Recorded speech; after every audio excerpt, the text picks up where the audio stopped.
معزز ناظرین السلام علیکم ورحمۃ اللہ۔ امید کرتے ہیں آپ خیریت سے ہوں گے۔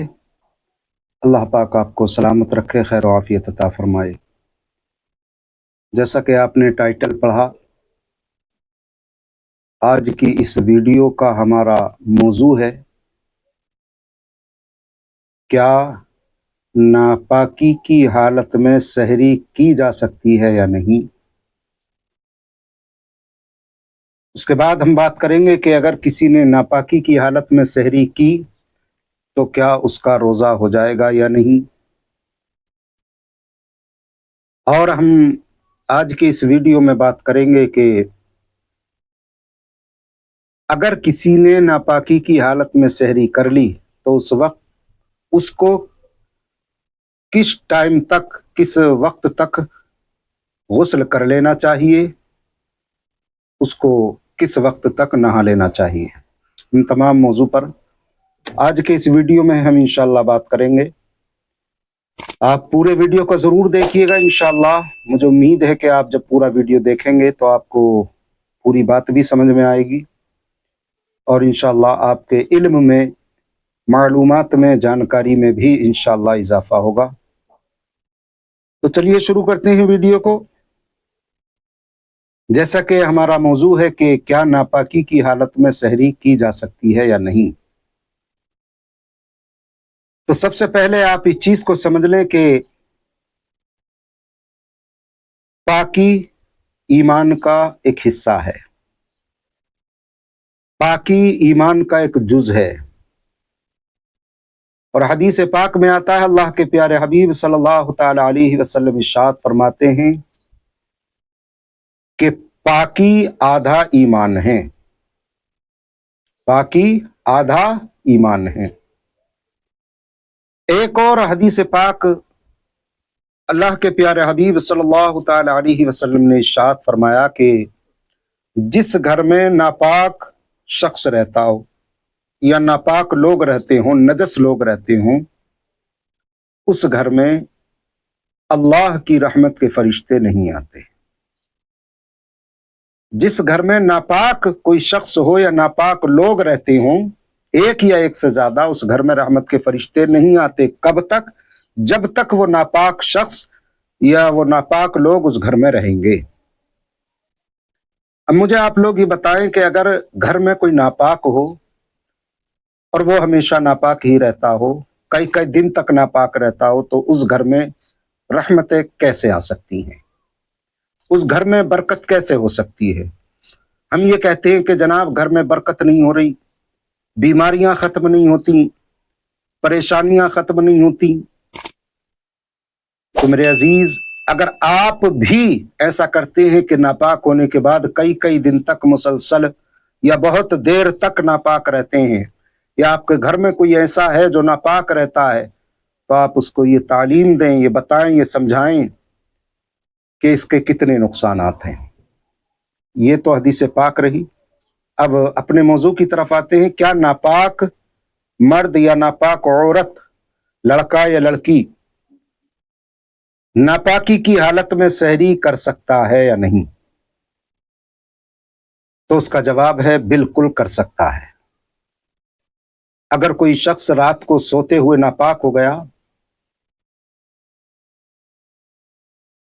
یا پہلے سے ناپاک تھا، وہ رات کو سویا بغیر غسل کیے، اس نے غسل نہیں کیا، رات کو سو گیا، صبح کو سحری کا وقت ہوا تو وہ اٹھ کر بالکل سحری کر سکتا ہے، اور اس سحری سے اس کے روزے پر کسی طرح کا کم و بیشی کا معاملہ نہیں ہوگا، اس کے روزے میں کسی طرح کی کوئی کراہت نہیں آئے گی، اس کا روزہ اسی سحری سے مکمل ہو جائے گا، صحیح ہو جائے گا، درست رہے گا۔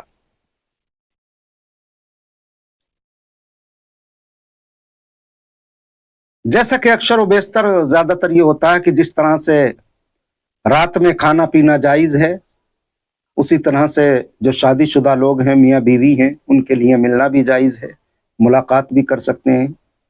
کئی بار ایسا ہوتا ہے کہ ہم میاں بیوی نے آپس میں ملاقات کی، صحبت کی، مباشرت کی، اور اس کے بعد وہ غسل نہیں کرتے، وہ صبح کا انتظار کرتے ہیں، اس وقت سو جاتے ہیں، یا جو غیر شادی شدہ ہیں لڑکے یا لڑکیاں رات کو سوئے تھے اور نائٹ فال ہو گیا یعنی احتلام ہو گیا، ناپاک ہو گئے، غسل واجب ہو گیا، تو وہ بھی سحری کر سکتے ہیں، اسی سحری سے ان کا روزہ ہو جائے گا۔ تو پھر سوال یہ ہے کہ اگر کسی ناپاک شخص نے سحری تو کر لی لیکن اب اس کو غسل کب تک کر لینا چاہیے؟ اس کو غسل کب تک کر لینا چاہیے؟ کئی لوگ ایسے ہوتے ہیں کہ سحری کی پھر سو جاتے ہیں، صبح کو اٹھتے ہیں 8-9 بجے 10 بجے یا 7 بجے، صبح کو 8 بجے 9 بجے 10 بجے، اس کے بعد وہ غسل کرتے ہیں۔ تو دیکھیے سمجھنے والی بات ہے کہ اس سے روزے میں تو کراہیت نہیں آئے گی، روزہ تو ہو جائے گا، لیکن اس کے نقصان کیا ہیں؟ یہ بڑے سمجھنے والی بات میں آپ کو عرض کر رہا ہوں۔ اس کا نقصان سب سے پہلا تو یہ ہے کہ آپ زیادہ دیر تک ناپاک رہے۔ مثال کے طور پر آپ رات کو آپ پر غسل واجب ہوا اور آپ ساری رات آپ نے گزار دی، اگلے دن صبح 9 بجے 8 بجے 7 بجے 10 بجے 11 بجے آپ غسل کر رہے ہیں، تو یہ جو وقت بیچ میں گزرا یہ آپ کا ناپاکی کی حالت میں گزرا۔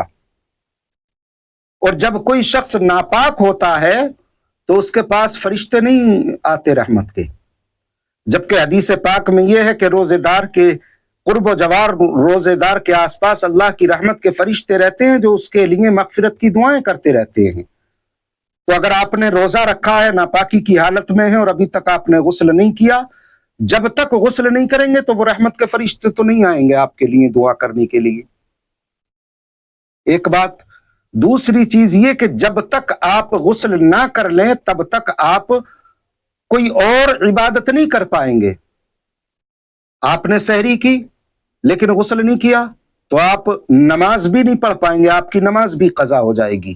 آپ تلاوت نہیں کر سکتے، قرآن مجید آپ نہیں پڑھ پائیں گے۔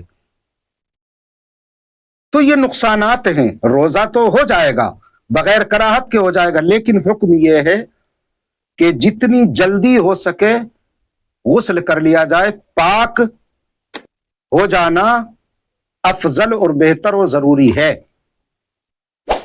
کیونکہ جب آپ پاک ہو جائیں گے تو پھر آپ نماز بھی پڑھ پائیں گے، تلاوت بھی کر پائیں گے، اور سب سے بڑی بات اللہ تبارک و تعالیٰ کی رحمت کے فرشتے بھی آپ کے پاس رہیں گے اور وہ آپ کی مغفرت کے لیے دعا کرتے رہیں گے، جیسا کہ قانون شریعت میں موجود ہے یہ مسئلہ۔ سوال کیا گیا کہ ناپاک شخص کو کب تک غسل کر لینا چاہیے؟ سحری کے بعد؟ تو جواب قانون شریعت میں اس کا موجود ہے۔ جواب اس طرح سے ہے کہ آپ نے سحری کر لی تو پھر آپ کے لیے ضروری ہے کہ آپ سحری تو آپ نے پہلے کر لی، کیونکہ اگر پہلے غسل کرتے تو ٹائم ختم ہو جاتا سحری کا، اس لیے آپ نے سحری پہلے کر لی، لیکن ابھی نماز میں ٹائم ہے تو آپ غسل کر لیں، اسی وقت آپ غسل کریں، فجر کی نماز ادا کریں، تلاوت قرآن کریں، کیونکہ اگر آپ غسل اگلے دن صبح کرتے ہیں تو آپ کی فجر کی نماز قضا ہو گئی، اور لیٹ کرتے ہیں تو ظہر کی قضا ہو گئی، اور لیٹ کریں گے عصر کی قضا ہو جائے گی۔ جتنی دیر تک آپ غسل نہیں کریں گے آپ کی نمازیں قضا ہوتی رہیں گی، آپ دیگر عبادات نہیں کر پائیں گے اور اللہ کی رحمت کے دائرے سے آپ دور رہیں گے۔ تو آپ کو بات سمجھ میں آئی کہ آپ سحری تو کر سکتے ہیں ناپاکی کی حالت میں، آپ روزہ تو رکھ سکتے ہیں، لیکن کوشش یہ کریں کہ جتنی جلدی ہو سکے آپ غسل کر لیں۔ اللہ کے پیارے حبیب صلی اللہ تعالی علیہ وسلم کا طریقہ کار کیا ہوا کرتا تھا اور سنت طریقہ کیا ہے؟ اللہ کے پیارے حبیب صلی اللہ تعالی علیہ وسلم اس کو ہرگز پسند نہیں فرماتے تھے کہ کوئی جس پر غسل واجب ہو اور وہ زیادہ دیر تک غسل نہ کرے۔ اللہ کے نبی صلی اللہ تعالی علیہ وسلم فرماتے کہ اگر تم پر غسل واجب ہو جائے تو کوشش کرو جتنی جلدی ہو سکے غسل کرنے کی۔ میاں بیوی کے لیے بھی یہی حکم ہے کہ کئی میاں بیوی، یہ مسئلے کی بات ہے، اس میں شرمانے کی بات نہیں ہے، اگر ہم شرمائیں گے بتاتے ہوئے یا آپ سنتے ہوئے شرمائیں گے تو پھر دین کی باتیں ہم کیسے سیکھیں گے، کون ہمیں بتائے گا؟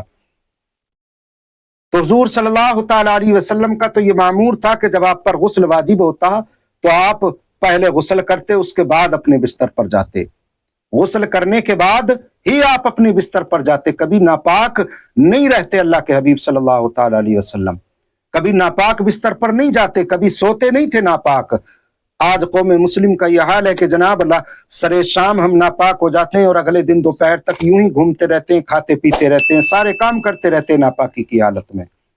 یہ خلاف شرع ہے، یہ خلاف سنت ہے۔ اگر آپ پر غسل واجب ہے تو بے شک آپ سحری کر لیں، آپ کا روزہ ہو جائے گا، لیکن کوشش کریں کہ سحری کرنے کے فوراً بعد غسل کر لیا جائے تاکہ نمازیں ہماری قضا نہ ہوں، تلاوتیں ہماری نہ چھوٹیں اور دیگر عبادات ہماری نہ چھوٹ پائیں۔ ہم پاک ہو کر نماز بھی پڑھ سکتے ہیں، تلاوت بھی کر سکتے ہیں، اور پھر ہمارے روزے کا فائدہ بھی ہمیں زیادہ ہوگا۔ مثال کے طور پر اگر کوئی یہ کہے کہ صاحب ہم تو صبح نہائیں گے، اب نماز قضا ہو گئی فجر کی تو آپ کا روزہ تو ہو گیا، لیکن اس روزے کا پورا فائدہ جو آپ کو ملنا چاہیے تھا وہ نہیں ملے گا، کیونکہ آپ نے نماز تو قضا کر دی نا۔ اب آپ روزہ رکھ لیں لیکن نماز آپ قضا کر رہے ہیں تو آپ کے روزے کا صحیح مطلب اور صحیح مقصد جو تھا وہ حاصل نہیں ہو پائے گا۔ آپ کے روزے کی فرضیت تو ادا ہو جائے گی کہ روزہ آپ پر فرض ہے، آپ نے رکھ لیا، وہ ادا ہو جائے گا، لیکن جو اس کے اصل فائدے ہیں اور جو اس کا صحیح معنی میں آپ کو ثواب ملنا چاہیے، اجر ملنا چاہیے، وہ آپ کو نہیں ملے گا۔ اس لیے آپ سے گزارش ہے کہ جتنی جلدی ہو سکے آپ غسل کر لیا کریں۔ انشاءاللہ امید کرتا ہوں کہ آپ کو یہ ویڈیو ضرور پسند آئے گا۔ اگر آپ کو ویڈیو اچھا لگے تو زیادہ سے زیادہ لوگوں تک پہنچائیے، شیئر کیجئے زیادہ سے زیادہ لوگوں کو اس ویڈیو کو، تاکہ ہمارے بہن بھائی اس ویڈیو کو دیکھیں اور اپنی اصلاح کریں۔ اگر ایک شخص نے بھی اس ویڈیو کو دیکھ کر اپنی اصلاح کر لی اور وہ گناہ سے بچ گیا تو انشاءاللہ آپ کے لیے صدقہ جاریہ ہو جائے گا۔ آپ سب کا بہت بہت شکریہ۔ السلام علیکم ورحمۃ اللہ تعالی وبرکاتہ۔